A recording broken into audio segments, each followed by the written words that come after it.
Hello, hello, hello, and welcome to My Empty Hands, a podcast about the martial arts, typically with a focus on Kempo. But today we got a extra special guest here, and we're going to talk some Hapkido today. And yeah, I am just really overjoyed and to hear the story of our guest and bad pod, and actually we'll actually re-record this part, but I realized that I did not get the pronunciation of your name before we started. So Oh, that's fine. It's Laino, Laino. Eric Laino. Okay. Eric Laino. Yes, All sir. right. So yeah, Mr. Laino, we are going to just get into our little chat here. I usually start things off with kind of a brief background of my history, but since we're here for you and not me, I'm just gonna say that I have advanced ranks in Kempo and in Capoeira, and Oh, nice. I've done some Taekwondo and some Hapkido and a little bit of boxing. So looking to get back into that if I ever find some free time. But yeah, that's a little bit about my background, and we may get into more of that as we go along. But yeah, I and my listeners would like to know. How did you get started in martial arts? How did the martial arts find you, and where did it all start for you? Oh well, that pretty much started from when I was in a walker. In Philadelphia, back in the late '70s, early '80s, there's this thing called Kung Fu Theater would come on every Sunday, Oh yes, I and know it it's well. the old martial arts movies and stuff. And my mother would put me in the walker, set me in front of television when I'd be on, and that's the only time she ever got peace from me. So obviously, I would just sit there and I would just be focused on the television for that 2 hours while she could do everything else she needed to do. So I basically loved martial arts from the minute I guess I could see. But I started in Shotokan Karate in '82 at the Glenside Shotokan Karate Club. It's right outside Philadelphia. It's a town of Glenside. And this is the '80s, so this is back then. There was no kid black belts, so I did that for 7 years until I moved to the Poconos of Pennsylvania, where I first started with the Korean arts, and I never looked back since. And that was the 1989. Gotcha. Now, with the Shotokan school, was it just because that was the one that was close, or was there any particular reasoning behind that particular school? Oh well, my father, he was a brown belt in Shotokan, and that's when he recommended my mother to put me in because he did Shotokan, so he figured I should do Shotokan. And it was close to the house. It was only about a couple miles from the house, so it's just I just enjoyed kicking and punching. I didn't know about karate, kung fu, taekwondo. I didn't know about styles. It's just to me everything was karate. I'd watch kung fu theater. I still call it karate movies. Everybody called it karate. So I was just happy to be kicking and punching. And it was very traditional. Unfortunately, the Hanshi of that of those two schools, it was the Glenside Shotokan Karate Club and the Philadelphia Shotokan Karate Club. He passed away during COVID. He caught COVID and passed away, what I heard. And now the Glenside Shotokan Karate Club is unfortunately they have shut down. I believe the Philadelphia one's still there, but yeah, the Glenside has shut down since COVID, unfortunately. But yeah, I was there for 7 years. I just very traditional. So a lot of times working stances, stepping, punching, stepping, kicking. Nothing exciting really. But I was just happy to be doing that. I didn't care. I didn't know about styles or anything like that. I was just happy to be kicking and punching. you know. Gotcha. Yeah, there's a Shotokan school not too far from my house, and I've been thinking about giving it a try. I went down to the school not too long ago and checked out the classes and stuff, but like with everything, there's a million things that I want to do and not enough time to do it in. Ain't that the truth? So we'll see. So with the Shotokan, what had you change systems? Is it just Oh well, honestly, it was only because, and there actually was a Shotokan school by the house we moved to in the Poconos. We just didn't know about it. But I had braces at the time, and always going to my orthodontist appointments. There was man, I consider my main instructor and my Korean father, Grandmaster Sun Bak Ko, who was the vice president of the World Pro Aikido Federation. His school was there, and we always went past it, and I'd always be looking. My mother always knows me looking. So it was about a month we moved up there. It's been about a month, and so one day we're coming back from the orthodontist, and she said, "Let's just stop in here and just check it out. Let's just see." And my father always said the Japanese arts were the best. So I was kind of like, "Man, but they're Korean." And she's like, "Well, let's just look at it." So we stopped and we were watching, and Grandmaster Koa invited me to take a free trial class, and I did it. And I just fell absolutely in love with it. Just fell in love with Hapkido. Most people in the Korean arts, they start at Taekwondo first. Not me. I started in Hapkido first. I did Hapkido from 89. See, I started Hapkido in 89. I didn't start Taekwondo until 1996. So I did the total reversal. Gotcha. Now, was that school, strictly Hapkido, or was it a mix? Yes, he was strictly. Yeah, no, he was strictly Hapkido, and he also did Kokuso, which I got ranks in Kokuso from him. But he was mostly just Hapkido. I mean, he held an 8th dan in Taekwondo as well and stuff. But he was a Hapkido man, and that's pretty much what I am. I'm a Hapkido man. I held ranks in Kokuso, and I hold ranks in Taekwondo, but I'm a Hapkido man for sure. Gotcha. Now, so contrasting, going from the different styles, was it a big kind of culture shock? Did you have to kind of unlearn your Shotokan training, or did it just kind of Yes, work out? because the kicking. Yes, sir. Because the kicking in both styles are so completely different. Where Shotokan, I think it's a lot of times because the Japanese, I think they have shorter legs compared to the Koreans. So their kicks are much shorter, like little snappy movements. Where Korean kicking, it's longer, more thrusting. Well, they got snap, but it's a lot of thrust into it. Pushing the hips behind it. Where Shotokan is just snappy movement. And it's very hard. Shotokan is a very hard style. Where Hapkido, it's a mixture of soft and more circular motion and using angles. So yeah, it was definitely a big shock, the differences between the two styles. But I just absolutely fell in love with Hapkido from the very first class. Gotcha. And I'd never, for 4 years straight, I never missed a day. I was there 6 to 7 days a week. I go to school, then I go to the dojang, which karate is called dojo and Korean arts called dojang. And I was there for another 6 hours. Then I go home, do my homework, go to sleep, get up, do it all over again. that was my life. I like it. I was very surprised I even went to my senior prom because I didn't date in high school. I didn't have girlfriends or anything like that. My girlfriend was a dojang. Nice.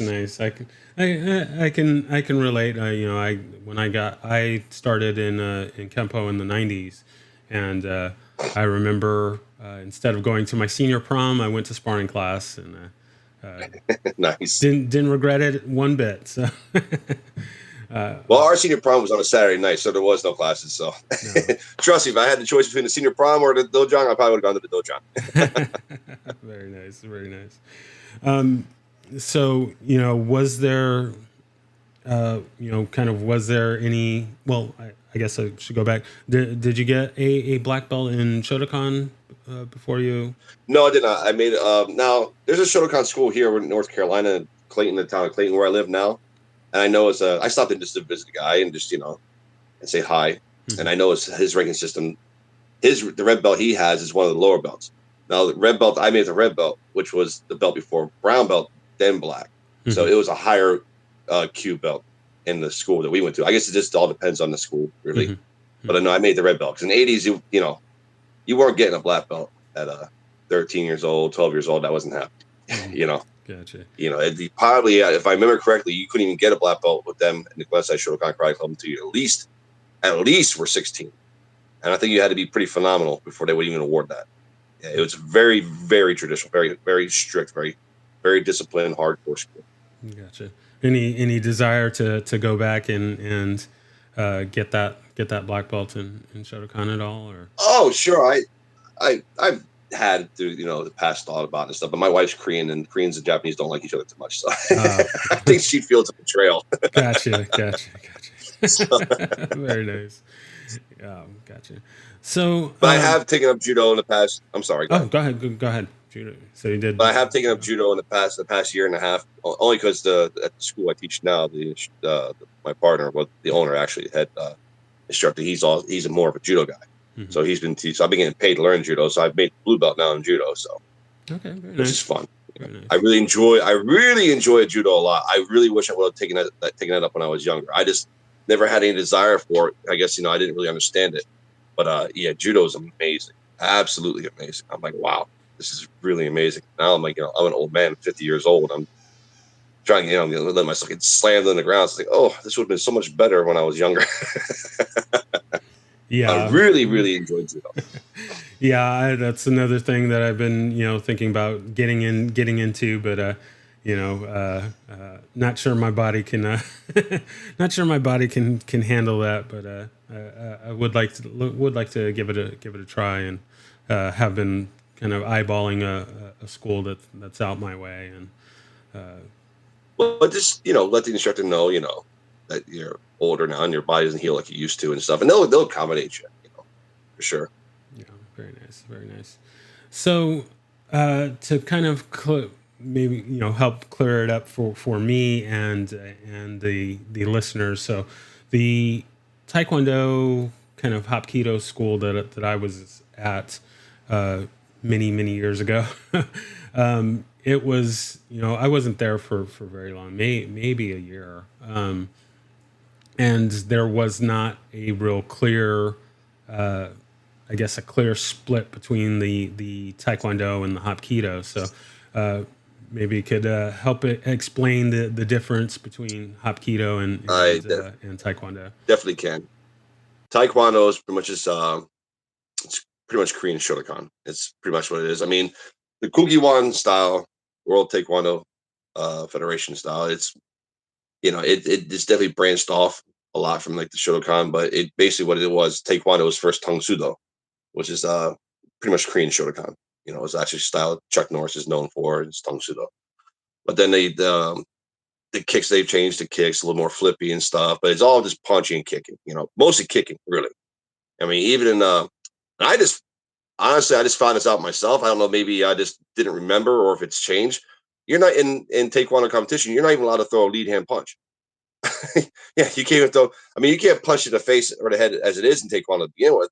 But now, you can't even throw a lead punch, like a jab to the chest. It has to be all rear, backhand punches. I'm just like, this is why Taekwondo popularity is going down so bad. It's just they're making ridiculous rules, and it's just, it just doesn't make any sense. But Hapkido, we are encompasses everything. Throwing, like the arts of judo, joint lock, joint manipulation, like you see in Aikido, stuff like that. A lot of kicking, punching techniques, ground techniques. So it's an electric art and encompasses pretty much everything. That's why I love about it so much. Now we're not like our ground techniques, like you're not going to go up against the Gracies and think you're going to beat them on the ground. Our techniques are more like if we go to the ground to get the opponent away from us or off us to get back up to our feet to re-engage or get the heck out of there. But it just encompasses everything. It's beautiful art. Gotcha. Very nice. So the Hapkido school. So as I mentioned, a lot of don't have a ton of time for everything that I want to do. I was thinking about getting back into Hapkido, and I did visit the local school, and got to take a little trial class to kind of re-whet my appetite for it. One of the things that they mentioned at this particular school, they don't do forms. Is that kind of across Hapkido, or is it particular just certain schools don't do that, or how's that? Well, that's traditional. Traditional Hapkido has no forms. Forms are actually there's 5 forms in Hapkido that are actually put in by Grandmaster Kwan Shik Myung. He was the founder of the World Hapkido Federation. He's since passed, but he's the one that developed 5 forms for Hapkido, and so a few other grandmasters, Korean grandmasters, took on that route. But really, traditional Hapkido, there's absolutely no forms. Okay, very nice. Uh, Good. I've got a lot to remember in Kempo. So I don't need more filling up my brain right right now. So we'll Well, see. I do have a little experience in Kempo. I used to in the mid '90s, mid to late '90s. I was hired by Sensei Bob Walton to work at his Kempo school, teach his guys, joint manipulation and self-defense techniques to add to the Kempo. And he paid me also. And part of that is I get to learn Kempo. So I got to do it for a little bit, and I really enjoyed Kempo. It was beautiful art as well. And it was under the Grandmaster Dennis Tostin, the Mara kick system. And those schools are all over the Philadelphia area and Pennsylvania. So I think he's Ed Parker lineage. I don't remember. Like I said, this is the mid to late 1990s. I Okay. was there and stuff, but no, I didn't get any real rank in it. I was teaching so much. I didn't really get a chance to actually learn all the katas and the stuff I had to, nor the test really. I just was teaching so much. So, Gotcha. but I really enjoyed it though. Gotcha. I think it's great art. It's amazing art. Gotcha. So we've got the Hapkido, we got the Taekwondo, we got the Judo. Is there any other arts that you've trained in? Yes, I've trained in Shorin-ryu, Aikido, Aido, Gumdo. I've also kickboxed. Now I've taken up Muay Thai within the last year and a half too, because the kickboxing I did in my youth was more PKA style, whereas kicking above the belt, just punching and kicking, no elbows, no knees, no leg kicks, no throws, even though PK at the beginning did allow throws. But by the time I started kickboxing, there was no of that. And you got to talk about the early '90s, real early '90s here. So I'm like, so I've got 5 amateur fights where I'm undefeated, by the grace of God. 3 by KO, 2 by decision. But there was no money. I mean, even back then when Dennis Alexia was the world champion, I think he maybe made 100,000 a fight. By the time you pay your trainers and gym fees and all that, what do you really have left over? You still have, as a pro kickboxer, you still need to pretty much hold a 9 to 5. Yeah. It's not like boxing where you make millions of dollars. I'm assuming it's changed now because with the rise of MMA and stuff and K1 and all that. I'm sure the guys are making a lot more money now than it was back in my old days and stuff like that. But there was no money, so I never pursued that as a career, as an avenue. It stung a lot not to get paid. So getting Getting punched and kicked in the head and not really get paid for it. It's kind of made no sense to me. yeah, yeah. But yeah, I've got experience in that Muay Thai. Uh, a little bit of Gracie Jiu-Jitsu. I had a friend in Scranton, Pennsylvania, who he was a purple belt in it, and he showed me enough where I wanted to learn just enough, just for my own self defense, my own protection, in case God forbid, if I got into an altercation in the street and went to the ground, But nothing. I'd say I got any real experience in teaching it. No, but I'm really enjoying the judo, and we have a lot of the ground game in judo. Pretty much that's what Brazilian Jiu-Jitsu is. It's just judo, but a lot more ground game. And so if the opportunity arises, I'll definitely shoot to train in Brazilian Jiu-Jitsu for sure. It's I mean, there's nothing better when it comes to if you go to the ground. There's nothing better than that. Gotcha. So going back to kind of the competing side of it, how did that start for you? Were you always kind of interested in that side of it, or Well, I it's just well, I always enjoyed fighting in tournaments. I competed in lots and lots of point tournaments. I've won grand championship in 5 tournaments, not like back to back, but through my tournament career, I like to get first place in my division. I won grand championship. I won. I won it 5. I did that 5 times, but I've always placed. That's one thing I can say, except for the Pennsylvania State Games. The Pennsylvania State Games is the only time I never played. Is a tournament. The only tournaments I never placed in. But every other tournament I've competed in, I've never got anything lower than third. I've always at least placed in uh, first, second, or third. So I always place. So I always got a trophy. Which, think of what it's worth. It's a piece of plastic, right? It's fun to win when you're younger. yeah. But I started because the guy I was learning Shorin-ryu under, Hanshi Carl Long, the owner of Sakura Martial Arts, Kingston, Pennsylvania. Little shout out there. he he was from, obviously it's small community, the martial arts community in general. It's pretty small compared to the population of the world. So he's friends with a lot of the teachers and stuff in that area, and a few of them were kickboxing. So they set little fights here and there. So he would have me fight and stuff like that, and I did fairly well. I mean, I had pretty much hardly any boxing skill. at that time. But the kids I went up against, were pretty much the same level as I was, no boxing skills. So now my boxing skill is much better. I started learning boxing years ago and stuff like that. So my boxing skill is much better now. But it was just something, I was like, well, doing point tournaments all the time. Let me try this. Let me try full contact. Just let me see. And I enjoyed it. Don't get me wrong. It's just like but it wasn't the avenue I was going to pursue because there was no money. No money. And it's just if I'm going to get kicked and punched in the head for a living, then I want to get paid. you know. So that's pretty much why I did my fifth fight. I was like, there's no money in this.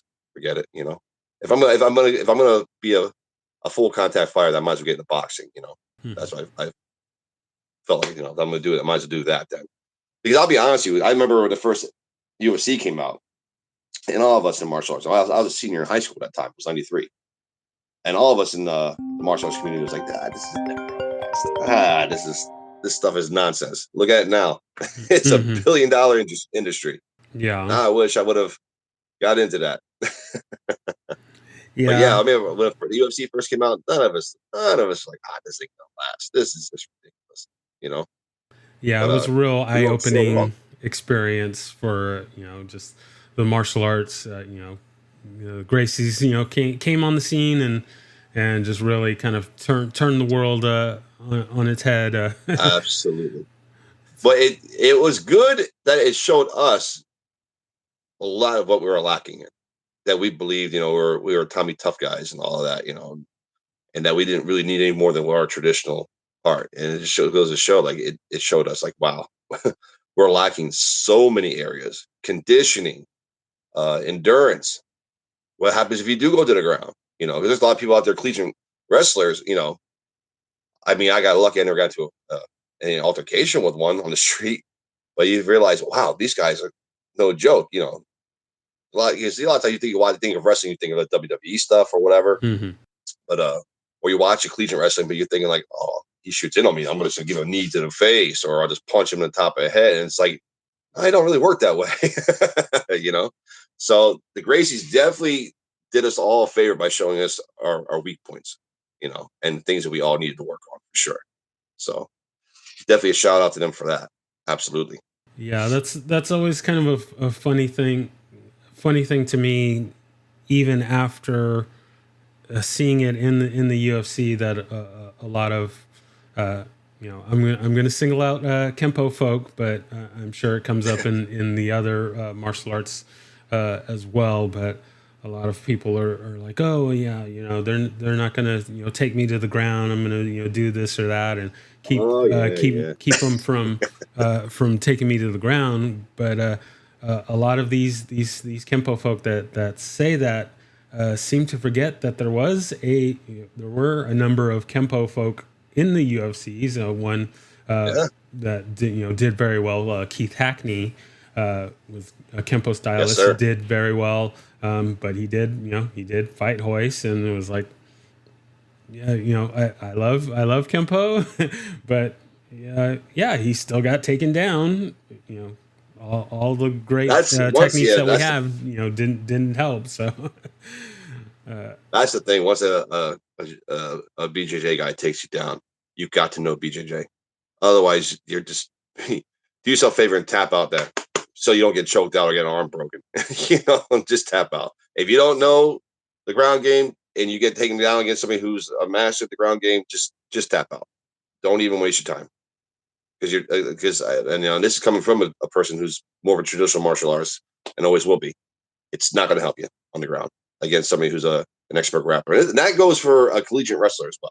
If you're collegiate, if you get taken down by a collegiate wrestler, tap out. Just tap out because there's nothing you're gonna be able to do at that point. You know. yeah, it's But a lot of definitely a the different fighters now, beast. oh yeah, totally different animal, for sure, absolutely. So jumping back to the Hapkido side, so what were the things that really got you all in for Hapkido? Were the areas? I know for me, the wrist. I love the wrist locks and those sorts of things. So But that's pretty much. Well, that was part of it, but really was the kicking at first. Because, like I said, as a little kid, I just loved to be kicking and punching. And Shotokan, like we had, very few kicks, but we had the kicks, but they were just very snappy, short type of kicks. Now I was watching. Now I started learning the kicks where I saw in the movies, the high, fancy, boom, kicks and stuff like that. So that was really what caught my eye at the beginning was the kicking techniques of Hapkido, which I really really enjoyed. Which is more from there's two lineages of Hapkido. Now I definitely believe Che Young Sul, Dojin Che Young Sul, is the founder of Hapkido. That's who I consider. Now one of his students, Dojin Jihan Jae, who was the founder of Shinmu Hapkido, after Che Young Sul died, he's saying that he's the actual founder of Hapkido because he says he's the one who came up with the name Hapkido first. Now, there's video of Che Young Sul using the name Hapkido. So you have, the Hapkido community split down the center there with one side leans towards Che, the other side leans towards G. I show respect to both of them. They're both my seniors. They both, Jihan J for sure, though. He's the one who made Hapkido worldwide known. I give him all the credit. He's you've seen the movie, obviously, Bruce Lee Game of Death, correct? Yes. Remember the guy he fights with the gold belt? Yes. That's Dojin Jihan Jae. Okay. He's the founder of Shinmu Hapkido. So he's definitely the one that made Hapkido world known. So he gets all the credit in the world for that. Absolutely.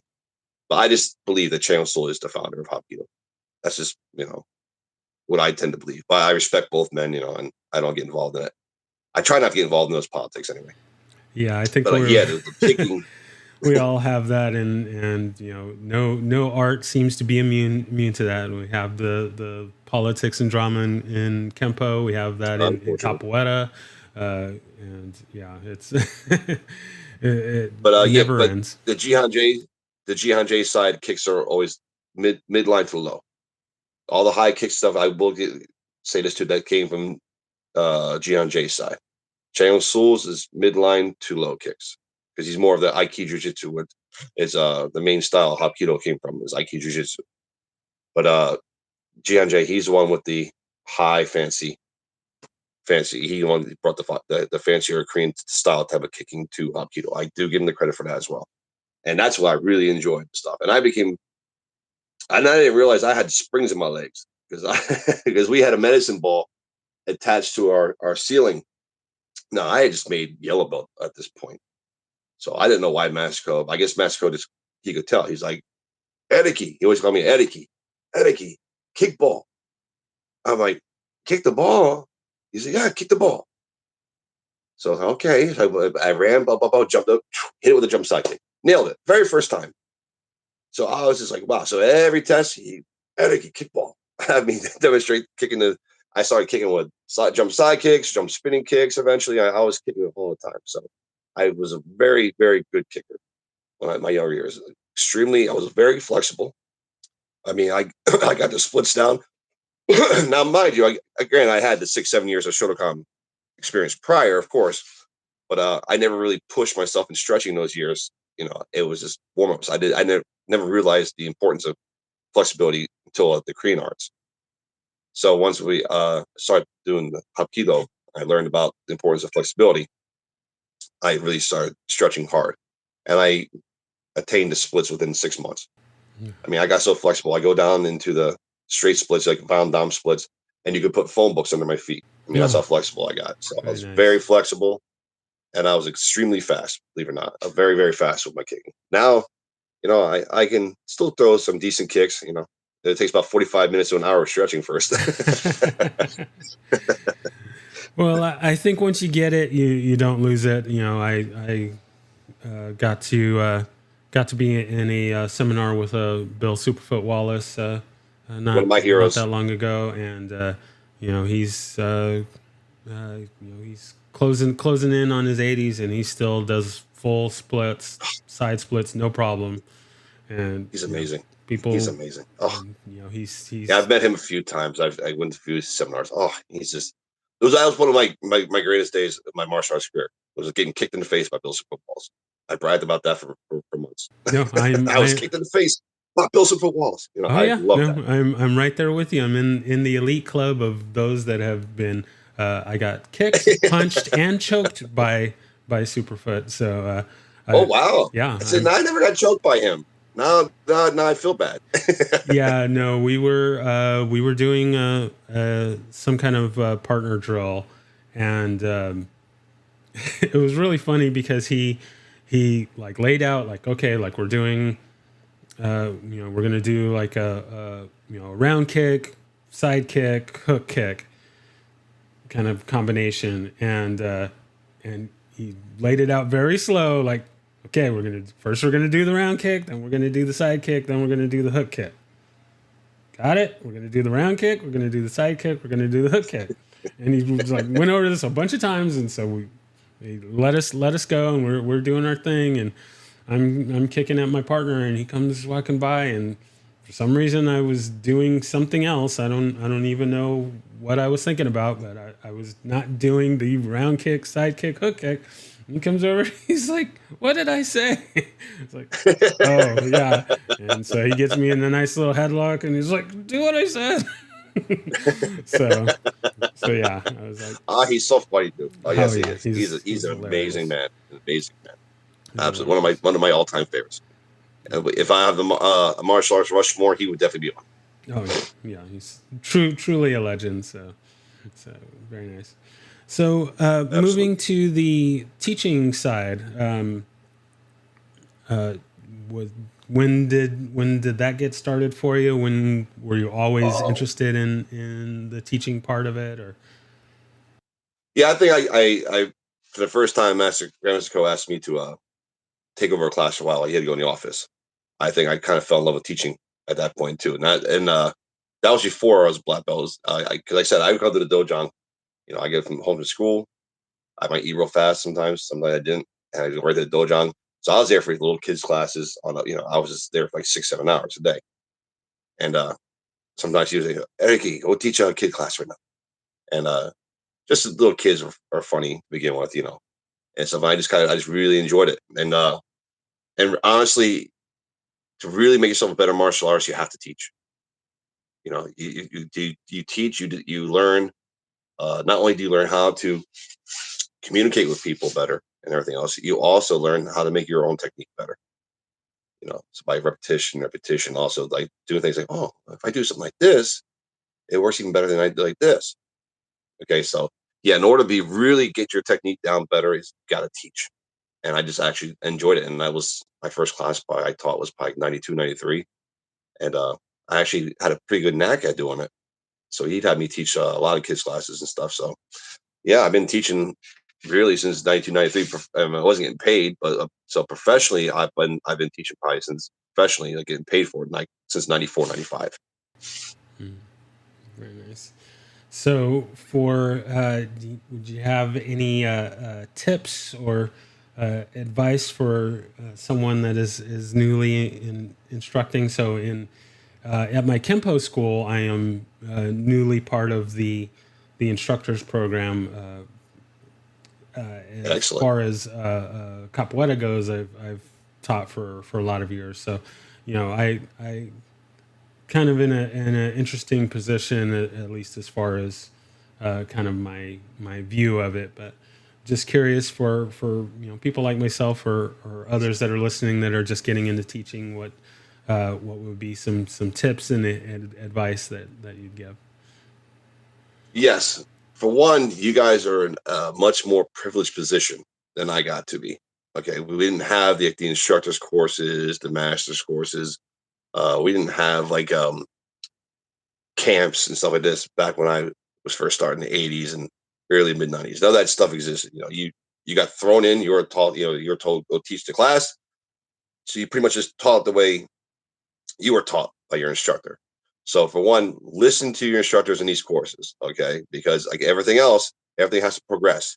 You can't stay at the same thing and stay stagnant and become archaic because it's never going to work. Because you know I can't teach today like I taught 10 years ago. I couldn't teach 10 years ago like I did 10 years prior to that. It has to constantly evolve, constantly change. And like my instructors, they couldn't teach me the way they were taught back in the 70s and 60s and 50s. They'd wind up in jail. you know so it's like you have to constantly progress. So you guys are in a really lucky position to have these instructor courses. Also, listen to your students. Listen to them, okay? Because people have to remember, like, the whole mindset of like everybody learns the same, everybody has to be the same level. Doesn't work that way. You have kids with autism. You have some kids who are just slower at learning. Some kids are just not naturally athletic or as gifted as other kids. Everybody's an individual. That's what you have to remember. Everybody is their own person, and everybody, you're not going to teach everybody the same. You can't. It's impossible. Matter of fact, it shouldn't be done that way. Each student should get some individual alone time with the instructor. I don't want to say alone because a lot of crap goes on today. I don't mean like where parents everything can see, but like one on one is what I'm saying. Like it's you can evaluate the student. Okay, this kid's at this level, this kid's at that level.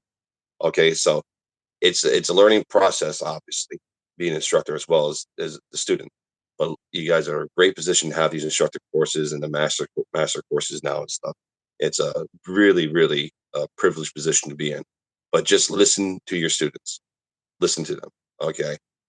Find out their strengths, find out their weaknesses. Okay. Find out the ones that have attention problems, which you're going to find a lot of them have attention problems. And you can't lose your temper. As much as you might have a bad day, and things just don't seem to be working out from the minute you woke up. Once you get to this school, gotta leave that outside the door. Cannot bring that under the floor because that energy, the students are going to feel it, the parents are going to feel it, and that's the quickest way to lose money. Is your parents? If the parents think, oh, hey, this guy's got an attitude problem. Like I said, it's not like the old days where you all in there, you're not throwing a strong enough punch. The teacher take a poking sword, hits you in your arm, and the parents look the other way. Like, well, we're paying him to do this, so he knows what he's doing. You know what I mean? Parents today, I mean, in case people haven't noticed, they spoil their kids rotten. They really, really do. And I'm not a parent, so I'm not one to. I really don't have the right to say or judge. This is just my own personal point of view. But just get to learn and get to know each student individually and find out their strengths, their weaknesses, their intelligence level, where they're at, and everything else. Find out, ask the parents questions like, is little Jimmy or is little Susie like, is there anything I should know about them? Like, because you'll find a lot of parents say, oh, my kids. Now, I don't know. I mean, it seems like there's a lot of kids lately these days are autistic. Hmm. I mean, I think a lot of parents are just assuming that about their kid. I don't know how many of their kids have actually been um, diagnosed with that. But Hmm. autism, the autism spectrum is right now seems to be out there a lot, and some of those kids who learn like that, some of them you have to really work with, just keep your patience and just show that you care, and like I said, get to know each student individually and find their strengths and weaknesses. Very nice. Yeah. Yeah. And don't look to make don't look for perfection. Don't harp too much on the kids. Like, I got to be a good stance here, good block. Let them just learn. Okay, well, I'm supposed to like this. I'm supposed to do this.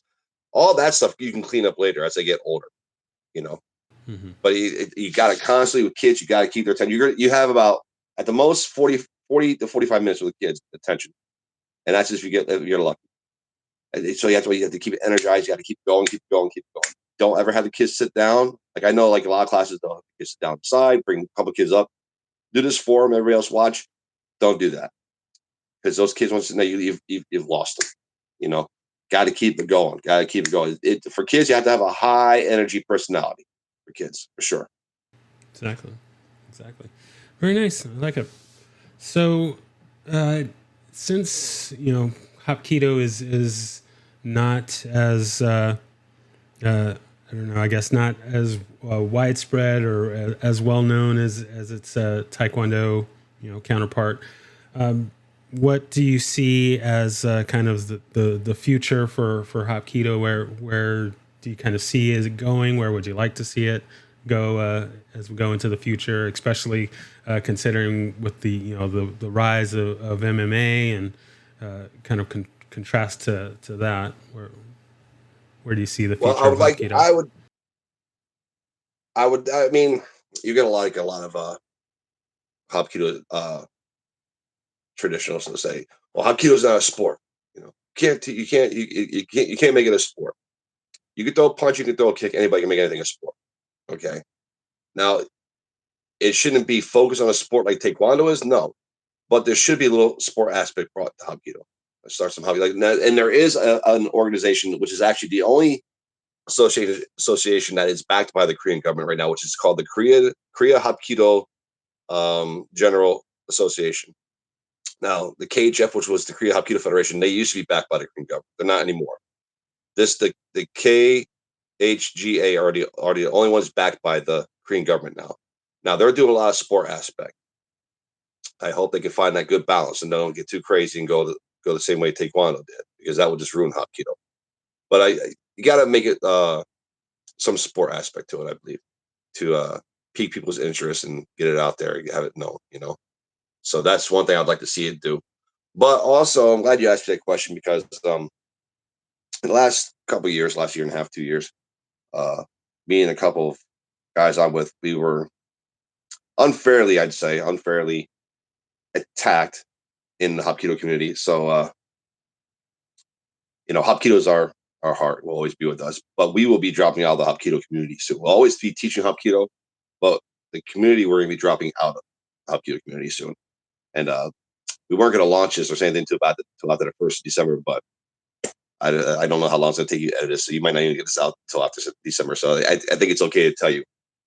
So me and Grandmaster Paul Holly, we have developed we call the Tung Hap Kwan Hoshin Sur. Okay. Now, Hoshin Sur simply is, in English, would be self-defense or self-protection. That's all it means. Okay. It's not an art per se. It's a self-defense system, because I was the vice president of the Tung Hap Kwan Hapkido Association, and Grandmaster Paul Holly is the founder and was the president. But we've now since gave it to Grandmaster Brian Ayot. He's taking over the Tung Hap Kwan Hapkido Association, and we have all the trust and faith in the world. He's going to do an amazing job. He's got to pick his own new board of directors and everything. It's his thing now. Grandmaster Holly and I have started the Tung Hap Kwan Hoshin Sur, which basically means the Integrated School of Self-Defense. That's all it means. It's a self-defense system, not really a style per se. And the only reason we're using as a title Korean, because, well, for one, Grandmaster Holly is the main founder. I'm just a co-founder, and that's what he wants. So the main founder, he's entitled to whatever he wants to call it. But also, too, our backgrounds are mostly Korean martial arts, so we're showing that respect, giving that respect to the Koreans, because most of our background is Korean arts. But the Tung Hap Kwan Hoshin Sur is strictly an American self-defense system, with him and I as the root of the lineage. So I put out my past instructors, and I put my lineage out on Facebook or on social media 100 times over. If somebody missed it by this point, oh well. Don't ask me what my lineage is again. I'm not going to go through it again. I'm not doing it. Okay, I put it on social media 100 times. If you haven't seen it then, I don't have to tell you. Okay, but the Hoshin Sur, the Tung Hap Kwan Hoshin Sur, the lineage starts with me and Grandmaster Holly. We are the root. Now, we already have a couple of instructors that are going to be the branches of that tree. So we already have a couple of instructors that have been with us for a while. Okay, but that's going to be launched after December 1st. But you got the rare privilege of getting the inside information earlier. So, but again, like I said, I'm not leaving Hapkido.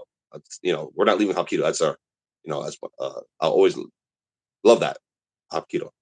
We're just leaving the community because politics and we're talking about like high-ranking grandmasters. I mean, like really high-ranking people. A couple of people we consider like brothers that stabbed us in the back and stuff, and it's just very immature attitudes. It's like, you know what, we got a bad. Unfortunately, we have a sour taste in our mouth now with the whole Hapkido community. So, I hate to go drag on you, like drab, but No, I know. just I can totally understand, and like I mentioned before, yeah, no, it seems no art is immune to that.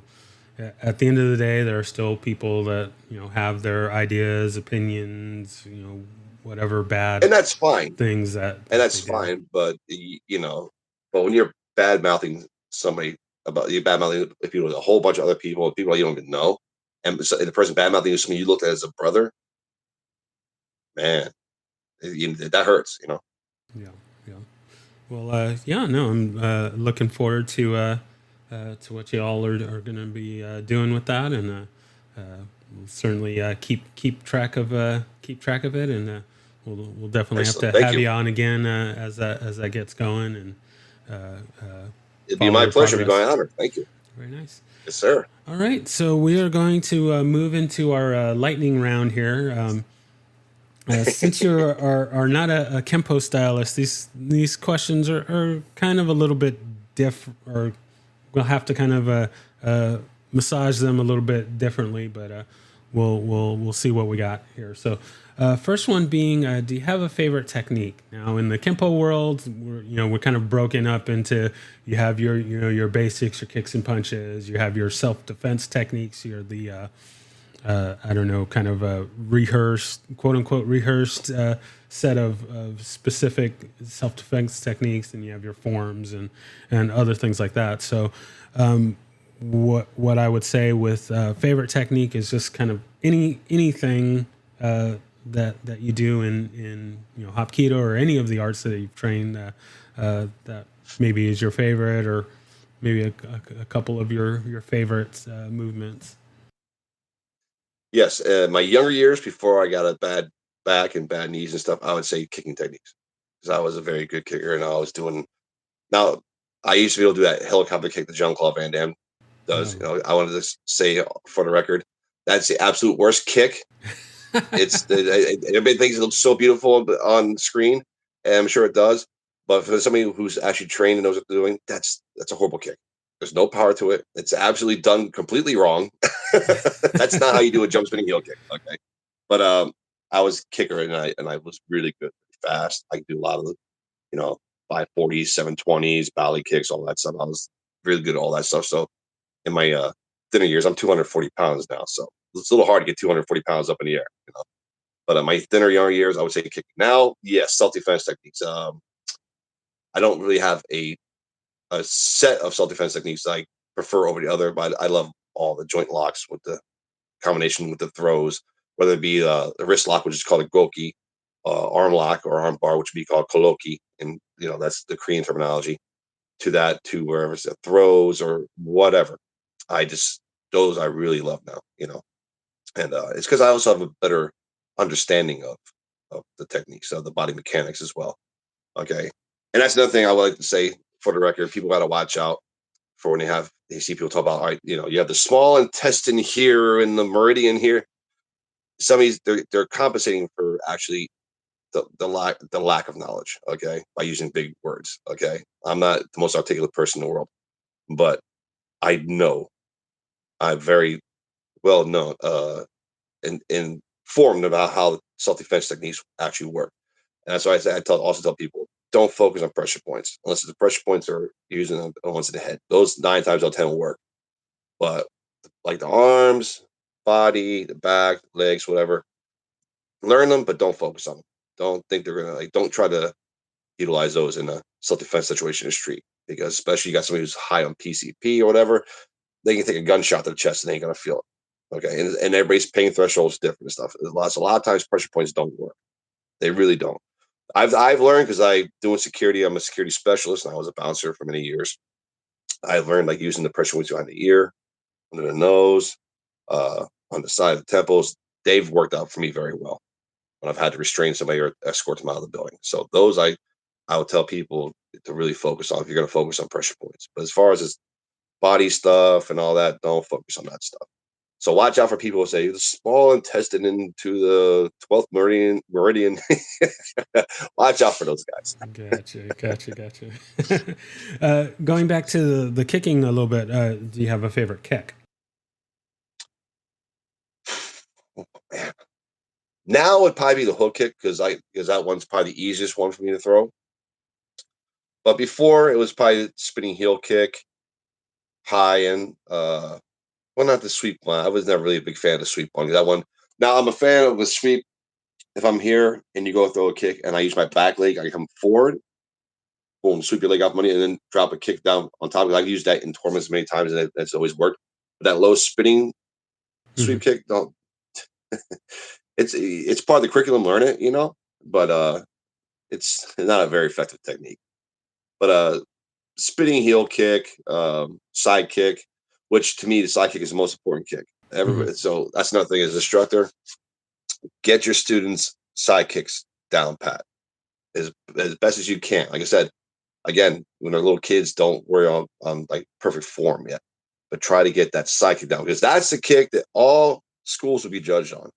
The side kick. You can have you get the best roundhouse kick, best hook kick, best spinning kicks, best jump kicks. If your side kick is blasey blasey, you're gonna have the other people say, "Oh, they're a McDojo," which I can't stand that whole McDojo thing. I think that's ridiculous. But they're gonna say you're not legitimate if the side kick is bad. Side kick is the most important kick. Gotcha. All right.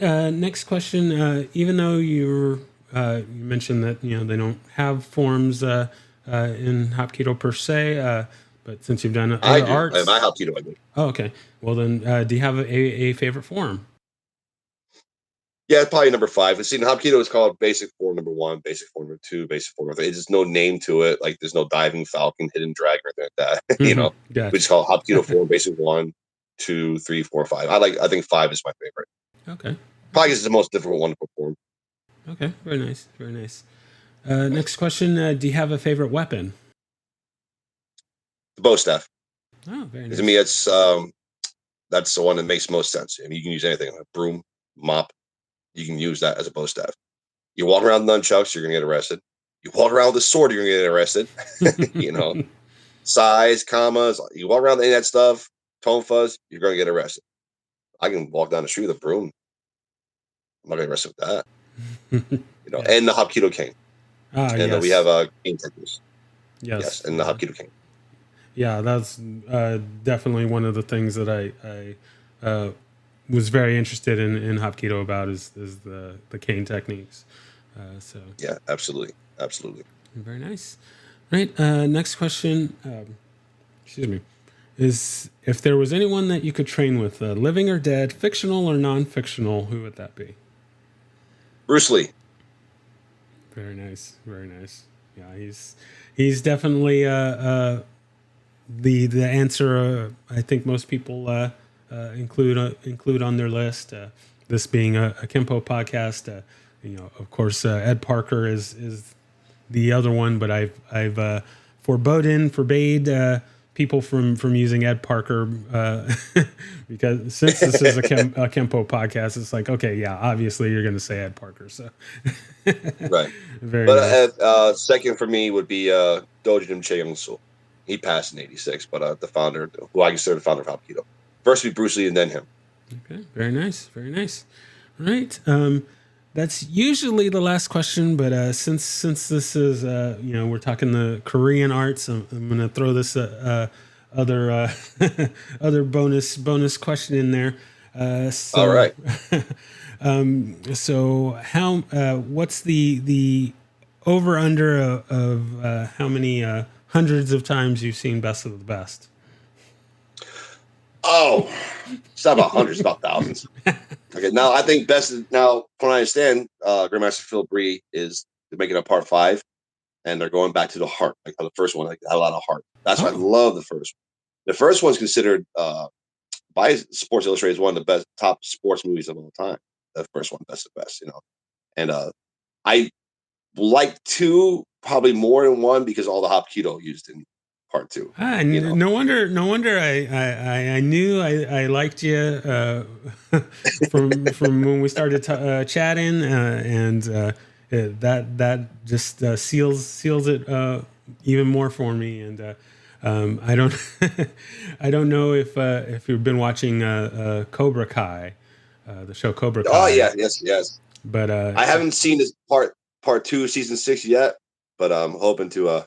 Yeah, I actually just started this morning, but just kind of previous to that. Netflix. I don't have Netflix, so I use like the pirated sites. So I don't know what I won't tell anyone if you won't. But in the last part of I guess season 6, part 1, there was a moment where Johnny Lawrence, my spirit animal, was sharing the awesomeness of Best of the Best 2, and I pretty much fell out of my chair when I saw that. I was like, oh my god! And he was just talking about how oh wow, I forget that. He's like, well, I haven't seen the first season 6 part 1 since it first came out, so it's Well, been a few then months sorry, now. So. I kind of spoiled it for you, but yeah, No, there's no, a 'cause I saw it, I just forgot about oh, it. So. okay. Yeah, no, but yeah, they gave a nice little shout out to Best of the Best too, and I Awesome. was over the moon about that. So very So, nice, yeah, very nice. so Best of Best 2 is probably my favorite one because of all the Hapkido and the fights. But as far as a movie, all around better movie, obviously part 1 would be the better movie. You know. Gotcha, gotcha. Very nice. All right. Well, yeah. I thank you so much for taking the time to be on with me. Now Oh, thank is you. I really find it an honor and it's a privilege and very excited and very honored that you would ask nobody like me to be on your uh, cast. I really on your we podcast. I really appreciate that. Thank you. we all have a story to share, and I love hearing people's stories about how they got involved in the arts, and not just Kempo, but all the arts. Even the ones that I both the ones that I want to train in and the ones I don't want to train in. I want to hear everyone's story. So yeah, no, Well, I hopefully, maybe thank you. one day we'll get together and we can train and I can show you Hoshin School and you can show me Kempo. All right. We'll make that happen. We'll make that happen. So, Excellent. so now is your time for shameless self promotion. You can plug anything you want or say anything that maybe we haven't gotten to that you want to get out there, and we'll close out Actually, from yes. there. My Hapkido classes are at Tigers Black Belts in Raleigh, North Carolina, on Litchford Road. Come check me out. Also, we teach judo there. Well, Master Park does, and we teach taekwondo and kickboxing. I think we are very well rounded martial arts school. Probably one of the better ones you'll find. So come check us out. Also, Hapkido wise goes, I want to give a shout out to Grandmaster Steve Roadhouse Sexton. He's actually the movie Roadhouse with Patrick Swayze is loosely based on him. Oh, Okay. okay. And Very all the nice. Hapkido you see in the best of best movies, that comes from his curriculum. So I want to give a shout out to Grandma Sexton. He'd be a great person you'd want to interview in a podcast too, if you don't mind me Oh saying. no, I'm always looking for recommendations. So yes, I will definitely reach out to him. Excellent. Excellent. All right. Well, thank you again so much, and I can't wait to get this out to everyone. And yeah, I'll be in touch. All right. Excellent. Thank you, sir. Appreciate it. Thank you. Thank you. Thank you for listening to My Empty Hands. If you enjoyed the show, please share it with a friend. If you didn't enjoy it, please share it with an enemy. If you'd like to be a guest, or if you would like to recommend a guest for the show, please email me at podcast@talkingkempo.com. Thank you.